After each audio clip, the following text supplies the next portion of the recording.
Hello, everyone. Welcome to the next SPY review session. My name is Matt Stanton. I am one of the clinical toxicologists at the Wisconsin Poison Center. Today, we're going to be talking about hormones and hormone antagonists. Some objectives: manage a patient with anti-diabetic steroid and thyroid exposure, and decide on specific reversal of toxicities for anti-diabetic exposures. I'm going to go through some definitions here just to remind you as some of the words I'm going to be using throughout the slides just to keep it organized in your mind. So we're going to touch on glucagon, which is glucagon is the opposite of insulin. It's a hormone to release stored glucose. Glycogen is the actual storage of glucose. Glycogenesis is the making of glycogen from glucose.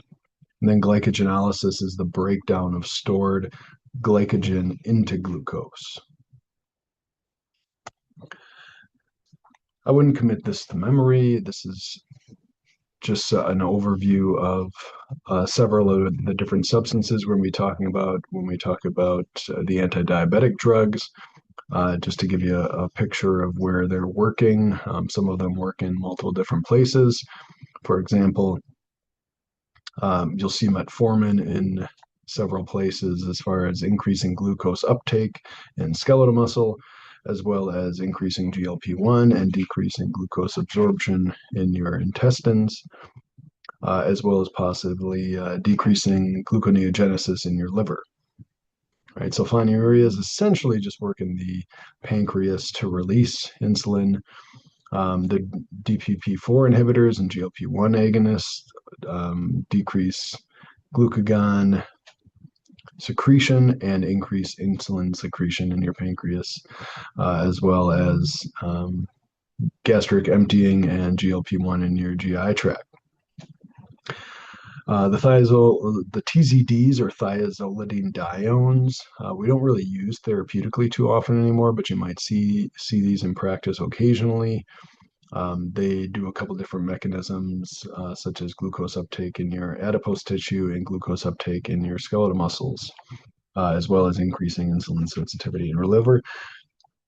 The SGLT2 inhibitors essentially just increase glucose excretion, and we will touch on those during this presentation. So one drug that wasn't on that slide, but is relatively benign in overdose, because all it does is delay digestion of carbohydrates. We really don't see these in practice all that often, but these are glucosidase inhibitors, acarbose and miglitol. Acarbose is probably the one I've seen most often, which again is relatively rare. These are of little concern as they do not cause hypoglycemia.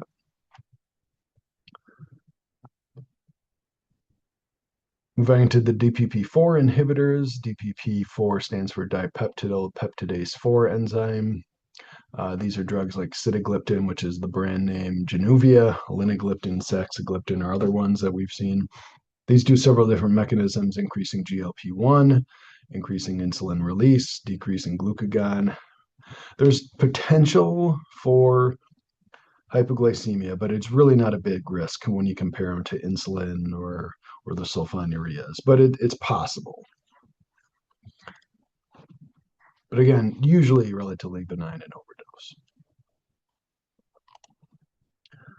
Moving on to insulin, we're going to spend several slides on insulin because it seems to be a more common one and obviously can have more concerning symptoms from the hypoglycemia. So this obviously is insulin. This is the hormone in our bodies that is in several different forms pharmacologically that we can give exogenously, which one of the mechanisms is directly stimulating cellular uptake of glucose. So this is how insulin is used to get glucose into the cells. Right, that's how it works naturally. It also promotes glycogen formation and lipogenesis. So this is where bodybuilders might be using it as a hormone for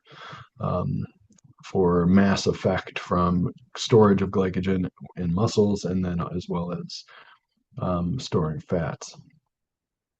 these curves, you'll see several different renderings of this picture. So you have like the ultra short acting or rapid acting insulins, you can call them, like insulin lispro, insulin aspart, and glulisine, which work relatively fast. And even in a large overdose, they're still going to work relatively fast. They might not last as long as some of the other ones, but they'll probably last a lot longer than their 5 hours here, especially if someone is giving themselves a large injection.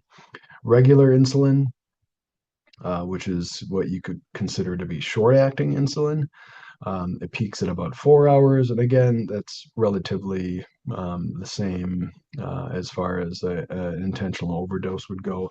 It'll last a little bit longer, though, for you compared to the rapid acting insulins. And as well, in overdose, it's probably going to last a lot longer than the 10 to 12 hours. And pH, this could be like an intermediate acting insulin. Usually it will give you about 12 hours worth of coverage. And this would be therapeutically, we give this twice a day.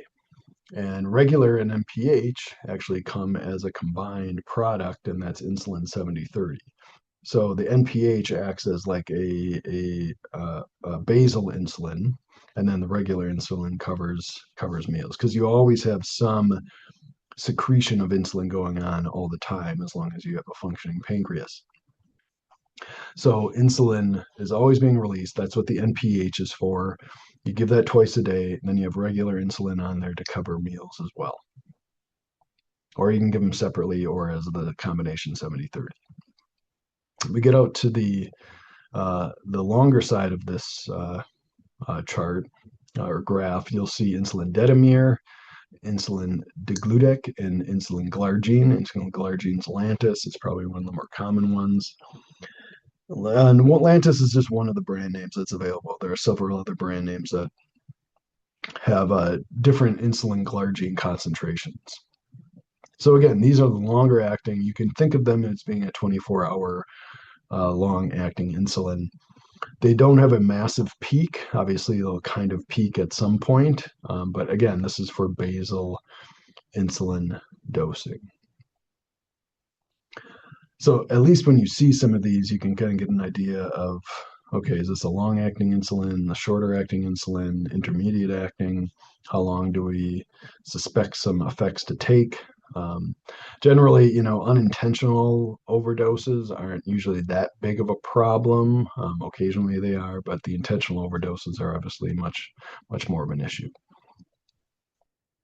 So one area I wanted to discuss is, since insulin is an endogenous hormone, how do you know if someone is misusing it or trying to maliciously harm somebody or harming themselves and not being forthcoming with information? You have a patient that comes in and they're hypoglycemic, you give them dextrose, their blood sugar increases, or maybe it doesn't, and then it decreases or it stays low, and they're not telling you they took anything, or it might be a Munchausen's by proxy case of some sort. So how do you know? Well, these are some ways to figure out if something is from exogenous insulin, or it's an insulinoma, perhaps, or they have some other disease occurring, or if it's from a sulfonylurea ingestion. So these are some normal values here, and you'll see, like, obviously proinsulin is, less than 5. It might be 1, it might be 2, generally not super high. C-peptide is similar, although you might see different units for it. Insulin, usually you have some normal insulin concentrations, and generally we don't have anti-insulin antibodies. If someone is using exogenous insulin, they're going to have a high insulin level, usually very high, especially if they're trying to harm themselves. C-peptide is going to be low. So C-peptide naturally occurs in us, and you need to cleave insulin from C-peptide. And that's a natural process that occurs. When you give yourself exogenous insulin, your body's like, well, I don't have to make insulin. And the insulin we make comes as C-peptide attached to insulin. So your body's not making it, so it's going to be low, which is why it says low there. You're not going to have any pro-insulin because you need pro-insulin And again, it's going to be suppressed because your body's like, oh, we don't need to make insulin. And then if you use insulin, you're going to have anti-insulin antibodies. That's just a natural process your body will go through. So how do you know, well, is it an insulinoma or is it exogenous insulin? Well, you're still going to have high insulin levels with the insulinoma. You're going to have high C-peptide levels, though, because it's insulinoma is just a cancerous causing insulin tumor, essentially. So you're still making your own endogenous insulin. So you're going to have C-peptide because it's what your body does naturally anyway. You're also going to have pro-insulin, which is another natural process in your body. You won't have anti-insulin antibodies because it's not exogenous insulin. How do you differentiate that from a sulfonylurea? Well, you really can't. So it could be an insulinoma, it could be a sulfonylurea ingestion, because essentially a sulfonylurea is making your own pancreas produce insulin. So if you don't have a cancerous insulinoma on your pancreas, you really can't tell the difference, which is why we'll sometimes check sulfonylurea concentrations, at least in the urine, to figure out if someone was exposed to that. And there's some other disease states, some autoimmune disease states where you can have some varying effects. You can just have decreased glucose production, which obviously is a stark contrast between exogenous insulin um, and insulinoma or sulfonylurea, or you can have other cancers and things like that. But usually it's like, is it exogenous insulin? Possibly you can tell that from labs. Is it insulinoma or sulfonylurea? You really can't differentiate them, but you can maybe could figure out if it's actually exogenous insulin or not. So that's why I wanted to go through this table. Insulin management, if you've never managed an insulin case before, usually you don't need decontamination. These are mostly injectable forms, although there is an inhaled form that you can get nowadays. But again, decontamination is usually not a big problem. Give them dextrose, obviously. Depending on the form, it could be hours, it could be days, it could be multiple days. Who knows, right? It just depends. If it's insulin glargine, it's probably going to be a lot longer, especially if they give themselves 1,000 units or 2,000 units. If it's Lispro, even if they're trying to harm themselves, yeah, they can get a big dose, but it's probably not going to last as long. And then even in some cases, this is probably a little area of controversy, but especially for somebody that doesn't take insulin and has their own insulin, if you're running into challenges of keeping their blood sugar up, you could maybe use octreotide here. It's really generally not my practice, but I know a lot of other people do it. And again, it's just for the case of your own endogenous insulin blocking properties. Moving on to metformin. Metformin is a biguanide compound. Its parent before metformin was fenformin that was taken off the market due to lactic acidosis or lactic associated acidosis. Comes in modified release preps and immediate release preps, so that might make a difference on how long you watch some of these patients. Overdose can happen from large acute overdoses, or more commonly, from what I see, is chronic use, but someone, and usually an older person has some renal insufficiency. They keep taking their metformin, it doesn't get cleared, and then they get toxic from the decreased clearance of metformin. Therapeutically, I mentioned this earlier, inhibits gluconeogenesis, glycogen breakdown, so that's good. We want to keep blood sugar out of your blood. Decreases glucose absorption in your GI tract, and then improves insulin sensitivity in your periphery. Here's just a picture of several mechanisms of how metformin works therapeutically, and obviously these can get pronounced in overdose. So you have some inhibitory pathways that are in the red here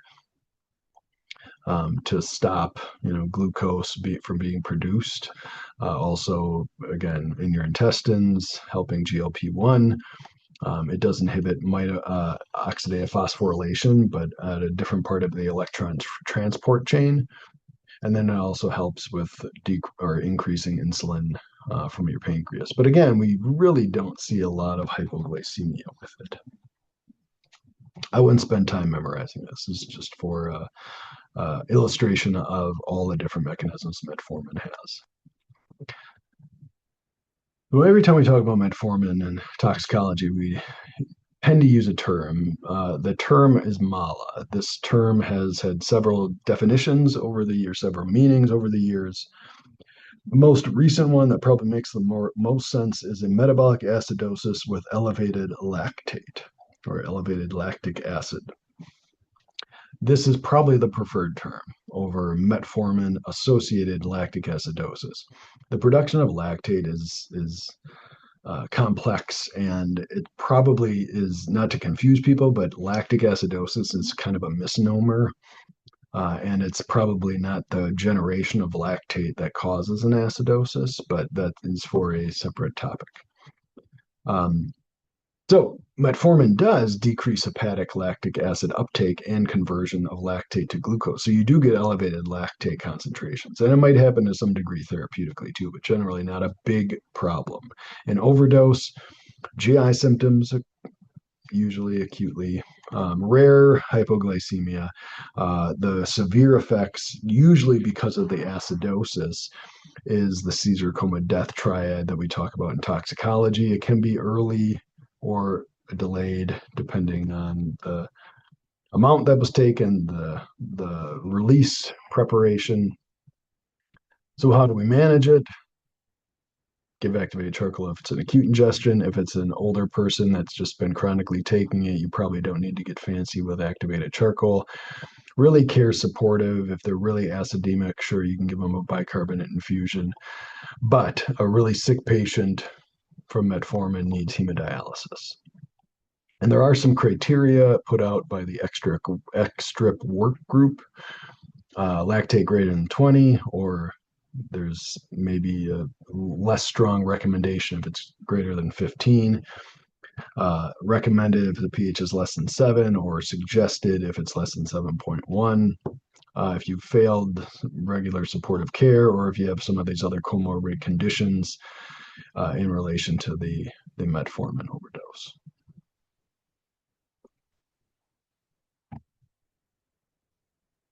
Moving on to some other anti-diabetic agents. I'm not going to spend terribly long on them since we don't really see them that often, but you should still know about them. One class is called the meglitinides.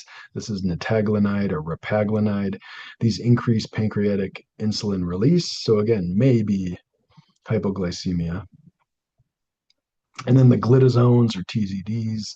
So I mentioned this stands for thiazolidinedione. This is pioglitazone or rosiglitazone. Again, these aren't really used anymore.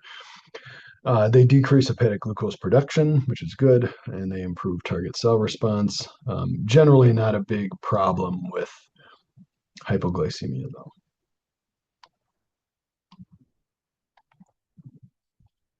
SGLT2 inhibitors, these are the flozins, empagliflozin, canagliflozin, dapagliflozin.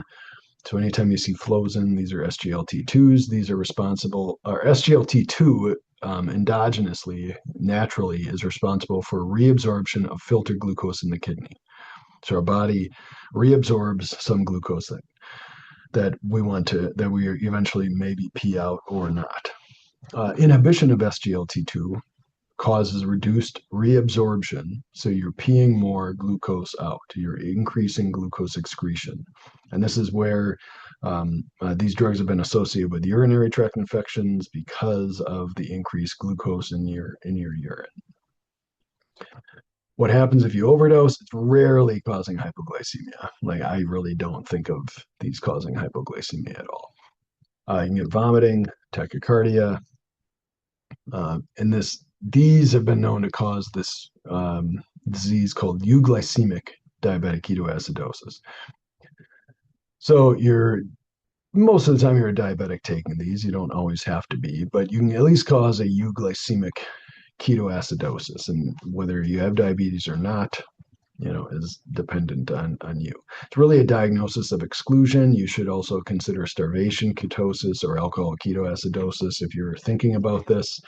This is where I'll check beta hydroxybutyrate still, but probably doesn't really help in distinguishing. Is it euglycemic? Is it starvation? Is it alcohol ketoacidosis? Really not exactly sure.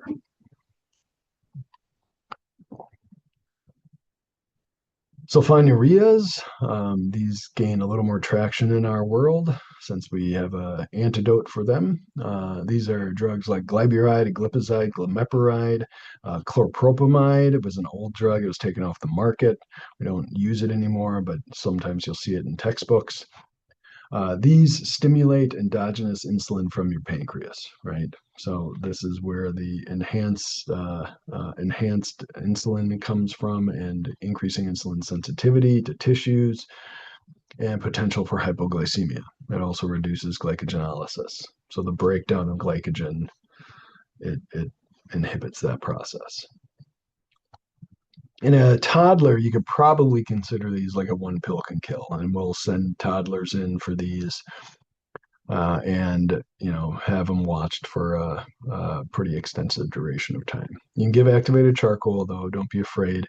Most of the time, if someone gets hypoglycemic, everyone jumps to dextrose, so everyone still gives that. That's fine. If they're only poisoned a little bit, that might be all they need. Who knows?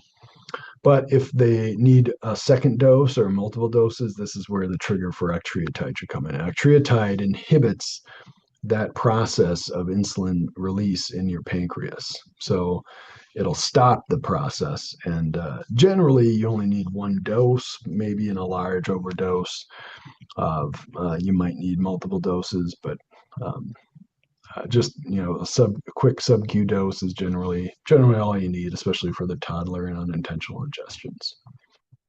And now moving on to the more common nowadays and famous GLP-1 receptor agonists.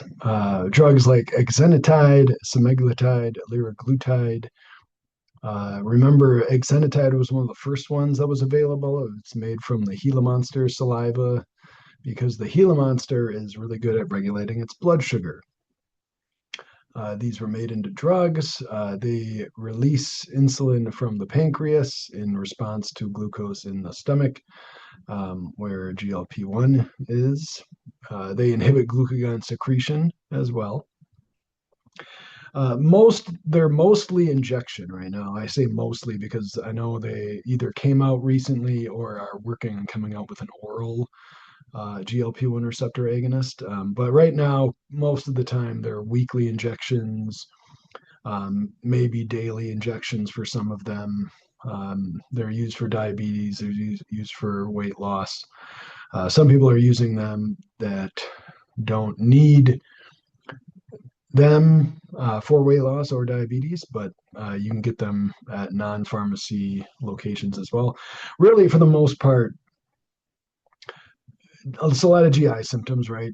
It delays your gastric emptying and makes you feel full for a longer period of time. So nausea, vomiting, maybe constipation. You'll see rarely causes hypoglycemia. It's not that they can't, but it's rare when we compare them to sulfonylureas or meglitinides or insulin, obviously. Care is just supportive. We really don't have great data on how long to watch people. Obviously, there's a lot of long durations of action and half-lives we're dealing with. So we really don't know the best way to handle a lot of these, but generally they shouldn't probably cause any large issues from a hypoglycemia standpoint. So wrapping up, the big ones to think about for hypoglycemia: the sulfonylureas, meglitinides, and insulin, right? So those, if you're thinking hypoglycemia, which ones I need to remember that are probably the worst is those three. Now, if you take a bunch of other anti-diabetics that we talked about that generally by themselves don't cause hypoglycemia, they might if you take a bunch of them together. So it kind of depends. But there is potential just because one doesn't do it generally on its own. If you take one metformin with sitagliptin, sure, maybe you'll see more hypoglycemia. It's possible. So all management, you should always consider decontamination. You should give dextrose regardless. Sulfonylureas, glitinides, based on their mechanism, can get octreotide. Metformin should get hemodialysis if they're really, really sick. The rest are all supportive care. And generally, like the one question is how long do you have to keep them after they're off dextrose? Probably in a 6 to 12 hour range is probably reasonable for most. And if they're able to handle their blood sugars without dextrose in that time frame, they're pretty good to go. All right, steroids. Um, Steroids are a diverse group of natural or synthetic hormones. There's some have anti-inflammatory properties, some are anabolic. Corticosteroids like prednisone, not toxic, shouldn't be a big deal. They can have adverse effects, obviously, so they're associated with irritability and insomnia generally when you're chronically taking them, but some large doses, even when we give therapeutically, can cause some insomnia and irritability. Chronic use can cause a Cushing-like disease. So if you have excessive cortisol, you can get that moon phase or buffalo hump. Corticosteroids can cause the same thing, but it's again the chronic therapeutic use. And then when you stop them after been using them chronically, you can get adrenal suppression. So your body is not going to respond because it's so used to getting some corticosteroid. And this is actually called a disease that can happen called Addison's disease, but we just call it adrenal suppression if you've been using something like prednisone chronically and then you come in, but it can look like Addison's disease. It's the same theory. Other hormones are used as oral contraceptives. We generally think of these as not toxic, though, especially in acute overdose, chronic use. Yeah, there's adverse effects, cancers, venous thromboembolism, but again, not usually a big consequence in an overdose. Anabolic steroids are several of them: estrogen or some derivative, progesterone, testosterone. Acute overdose, generally not toxic. Chronic use or chronic overdose has a whole host of complications, cardiovascular complications like stroke, MI, VTE, cause psychosis, there's liver damage, virilization, feminization, even some immune suppression. Nothing to really do for it, though, except to stop using. And these are the classic when you think of, someone using anabolic steroids. This is the classic stuff you look out for. Moving on to thyroid supplements, the last hormone we're going to be talking about. Levothyroxine is T4, liothyronine is T3, and desiccated animal thyroid is another thyroid that we used to see sometimes. We don't see it too often anymore, but still possibly available. Just some conversions for you. I wouldn't put these to memory, just kind of thinking about the equivalencies between all of these. Animal thyroid, 65 milligrams is about 100 micrograms of levothyroxine or T4, and then that's about 25 micrograms of T3. You need to convert T4 into active T3 in your body. So T3 doesn't need conversion. So if you have an overdose of liothyronine or T3, you're going to see symptoms much quicker. T4 needs conversion to T3, and that's where this days, maybe up to a week of delay in symptoms because of the conversion rate. And again, you really have to take a lot in order to see that. You might not have to take as much of T3 in order to get some of those symptoms. What are those symptoms? Well, I put these in a couple buckets. You have mild to moderate effects. We have patients that come in with just the disease of hyperthyroidism, and they can be a little anxious. They can be a little tachycardic. They can have diarrhea. Agitation and psychosis is probably a more severe effect. It's pretty rare. They can be a little bit agitated. Some of the severe effects we see if they're in like a thyroid storm or severe thyroid toxicosis, which essentially would be something that you might be seeing from a thyroid overdose. Would be something like SVT. You could see seizures, hyperthermia, hypertension, coma, possibly. Treatment is basically really supportive, though. You can give charcoal if there's an acute worry or acute overdose, which is rare. This is where beta blockers for tachycardia come into play. Um, this is generally where IV propranolol makes its way into pharmacotherapy. Propylthiouracil or methimazole are used for thyroid hyperthyroidism as a disease and not from an overdose of exogenous thyroid. You can get TSH and T3, T4 concentrations if you want, if someone's symptomatic, but they're really not helpful early. If someone's asymptomatic and you check these, I'm not going to make any decisions off of them. And with that, that is all I have. I hope you enjoyed it.